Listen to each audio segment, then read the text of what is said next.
రోజా darling, ఇంకా చూపుల దగ్గరే ఉన్నావా? చా చా చా చా చా చా ఏమీ బాగోలేదు. కమాన్. వదలండి భార్గవ, ఇదే పని నేను చేశానని కోపంతో నా చెంప పగలగొట్టారా? నేనలా మీ మీద చేయి చేసుకోలేను. అందుకే నేను మీకు నమస్కారం చేస్తున్నాను. మీరు వెళ్ళిపోండి. రాజశేఖర్ మీద కక్ష సాధించాలనుకుంటే ఇలా కాదా? ఆ పని మీరు చేస్తానంటే నేను సాయపడతాను. రాజశేఖర్ మీద నీకెందుకు పగ? ఆ పరమ నీచుడే మా నాన్నగారు చనిపోవడానికి బాధ్యుడు. నీ తండ్రి పేరు? జనార్దన్ రావు. రోజా, నీ నాన్నను అడ్డం పెట్టుకుని ఏ వ్యక్తిని రాజశేఖరం హంతకుని చేశాడో ఆ ఠాగూర్ నా కన్న తండ్రి.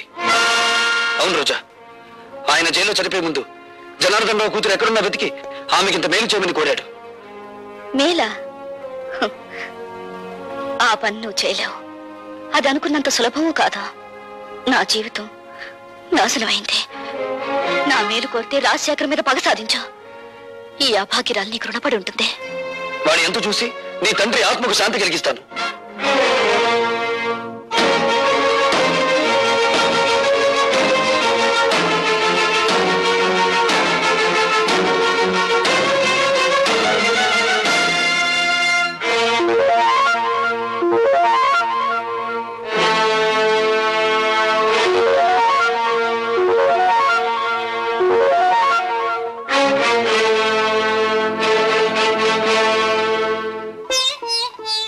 మగవాళ్లే గాని ఆడవాళ్లు రారే. ఇంతకీ ఎవరు మీరు? నీలా తీగిన గాలిపటాన్ని కాదు, నీలా ఇంగిలి విస్తరాకుని కాదు. ఉపమానాలు విసురుతున్నారు. మీరు రచయిత్రా? నేనెవరైతే నేనులే. నువ్వేం చేయకూడదో చెప్పిపోవడానికి వచ్చాను. నాకు శాసించడమే అలవాటు గాని శిరసా వహించడం అనేది చేత కాదు. ఆ పొగరే నీ కళ్ళు నీ నెత్తి మీదకి వచ్చేలా చేసింది. నెత్తి మీద మా కళ్ళు లేకపోతే ఆకలి పెంచుకుంటూ వచ్చే రసికులందరూ మా కాళ్ళు పట్టుకోరుగా. నువ్వు ఆడదానివా, ఆడించేదానివా? ఆటలు ఆడిస్తాను, రాగాలు తీస్తాను, నవ్వులు నవ్విస్తాను. ఏడవకుండా ఇతరుల్ని ఏడిపించగలవు కూడా. అవునా? నువ్వు ఒట్టు రచయిత్రవే అనుకున్నాను. శూర్పణఖలా ఉన్నావే. కాదు, రాముణ్ణి ప్రేమతో కోరుకుంటున్న సీతను నేను, కామంతో దోచుకోవాలనుకుంటున్న శూర్పణఖవి నువ్వు. నా మీదంత నింద వేస్తున్నావే. నీకేం ద్రోహం చేశాను?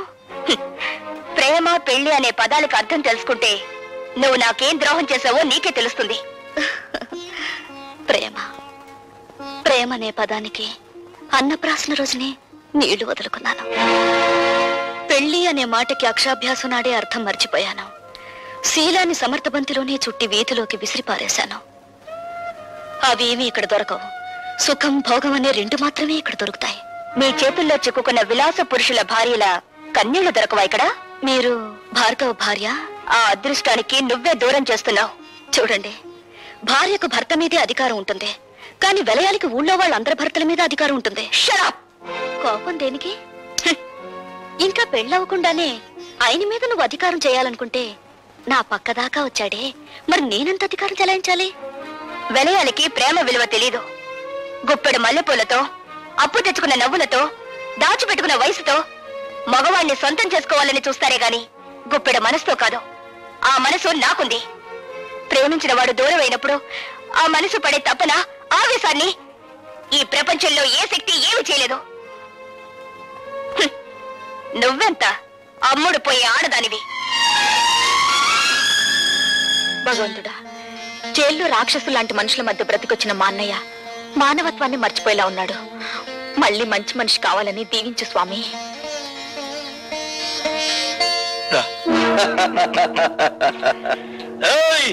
భార్గవ్ గారు బాగుపడాలని కోరుకుంటున్నారా?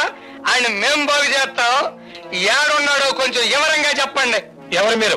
ఖాళీగా ఉన్నప్పుడు కళ్ళు, రెచ్చిపోయినప్పుడు రక్తం తాగేవాళ్ళం. అంతేకాదు, శీలాలు దొయటం మా హాబీ. ఒళ్ళగా ఉంది. చూడు, భార్గవ్ ఎక్కడున్నాడో చెబితే నష్టపోయేది మీరేనా చోటలా? సమట్లంటున్నాడు అన్నాడా? బ్యాటరీ మంచి పవర్ లో ఉన్నట్టుంది. కొడుకుని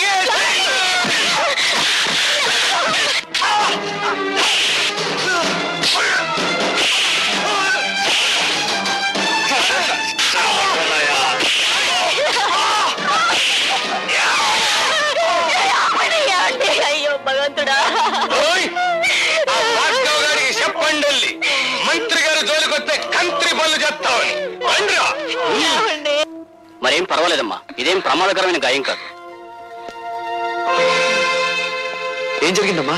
ఆ దాసుగారి మనుషులు వచ్చి... వద్దు పద్మ, జరిగిందేమిటో తెలిస్తే వాడు ప్రాణాల మీదకి తెచ్చుకుంటాడు. జరిగిందేమిటో నాకు తెలిసిపోయిందిరా. ఇక జరగాల్సింది రాజశేఖరానికి తెలియజేస్తాను. తమ్ముడు,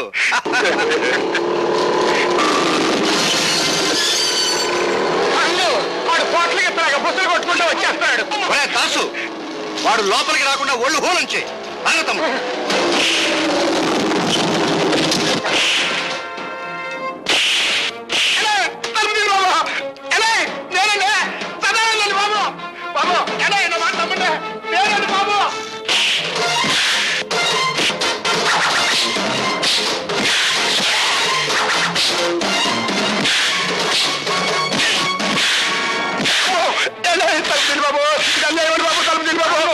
ఆడి బ్యాటరీ ఈక్ అవుతున్నట్టుంది. తలుపు తీద్దామా? తలుపు తీస్తే అనవసరంగా భార్గవ్ గారిని మనం చంపాల్సి వస్తుంది. శవ రాజకీయమా?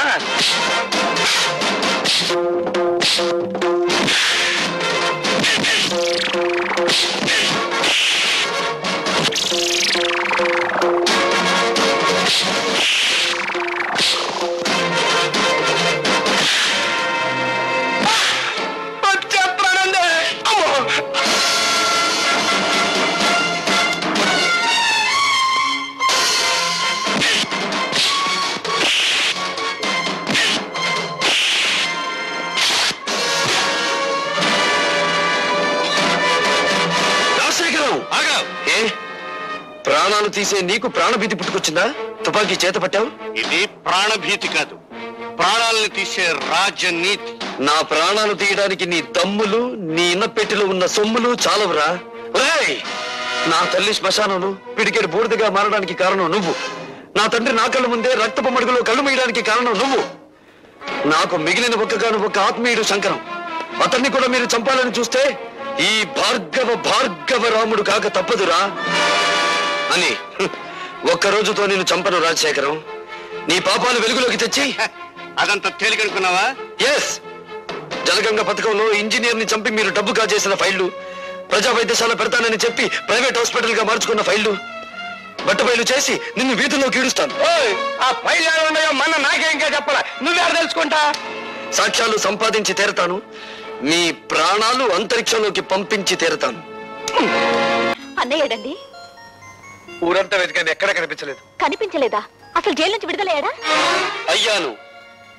నేను విడుదలవటమే కాదమ్మా, చట్టం గొడుగులో, న్యాయం ముసుగులో బందీగా ఉన్న ఈ వ్యవస్థకు గుణపాఠం చెప్పబోతున్నాను.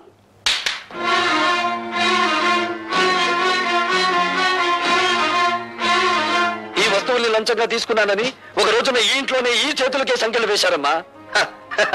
అవే వస్తువులు ఇప్పుడు దౌర్జన్యంగా తెచ్చాను. అడిగే దమ్మున్నవాడు లేడు, ఎక్కడ పని ప్రశ్నించే హక్కున్నవాడు లేడు. హక్కున్నవాడు మేమున్నాను రా. నువ్వు చెడిపోయి తీసుకొచ్చిన ఈ వస్తువులన్నీ స్వీకరించడానికి మేము సిద్ధంగా లేవు. నువ్వు వట్టి బోడా శంకరుడివిరా. ఇన్నేళ్ల నుంచి ఆటో నడుపుతున్నా నువ్వు నీ భార్య మెడలో చిన్న బంగారు పొగలుసైనా చేయించగలిగావా? నేను చూడు, జైలు నుంచి బయటపడ్డ కొన్ని గంటలు తిరగకుండా నా చెల్లెలికి కొన్ని వేలు విలువ చేసే బంగారపు నెక్లెస్ తీసుకొచ్చాను. ఈ ఖరీదైన సామాన్లు తెచ్చాను. ఇంకా అన్నయ్య, ఇవన్నీ ఎక్కడివి?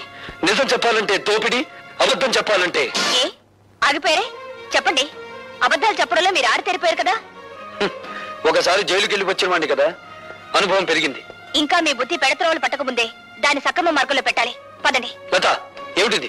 మీరు రాకపోతే నా మీద ఒట్టే. పదండి. హలో రాభాగవ, కూర్చో. సిడాం. ఎందుకో రమ్మన్నారట? ఉద్యోగం కోసం నిన్న ఒకసారి ఇంటర్వ్యూ చేశాను, మరొకసారి ఇంటర్వ్యూ చేయాలని రమ్మన్నాను. నేను ఇంటర్వ్యూలకు వెళ్ళకూడదని నిర్ణయించుకున్నాను. ఈ ఇంటర్వ్యూ ఉద్యోగం కోసం కాదు భార్గవ, నీ జీవిత భాగస్వామిని ఎంచుకోవడం కోసం. అంటే మా అన్నయ్య కూతురు లతను నీకిచ్చి వివాహం చేయాలని పెద్దలు నిర్ణయించారు. ఈ పెళ్లికి భార్గవ ఇష్టపడటం లేదు.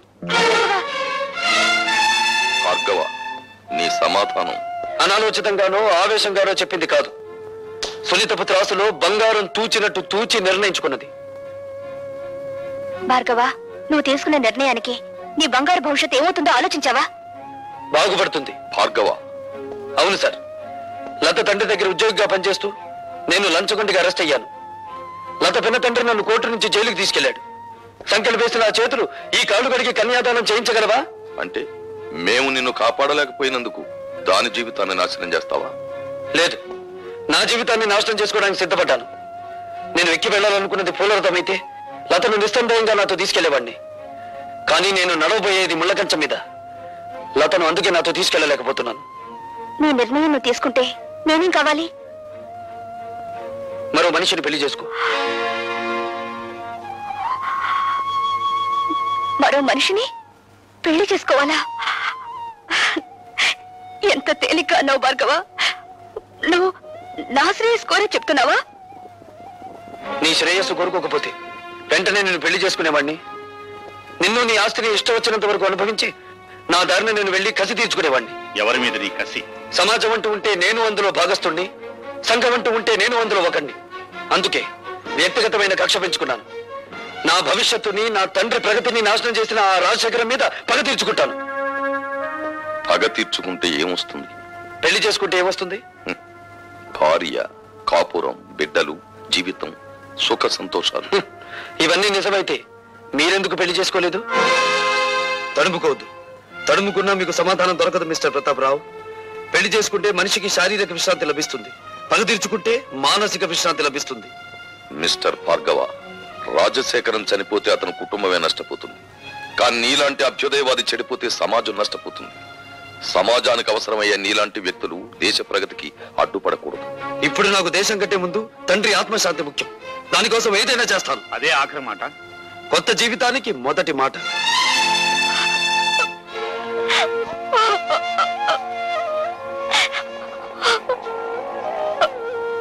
ఊరుకోమా, ఊరుకో. అతను ఎంత చెప్పినా వినే మనిషి కాడమ్మా. ఆవేశం చల్లారిన తర్వాత అతనే తిరిగి వస్తాడులే. ఊరుకో.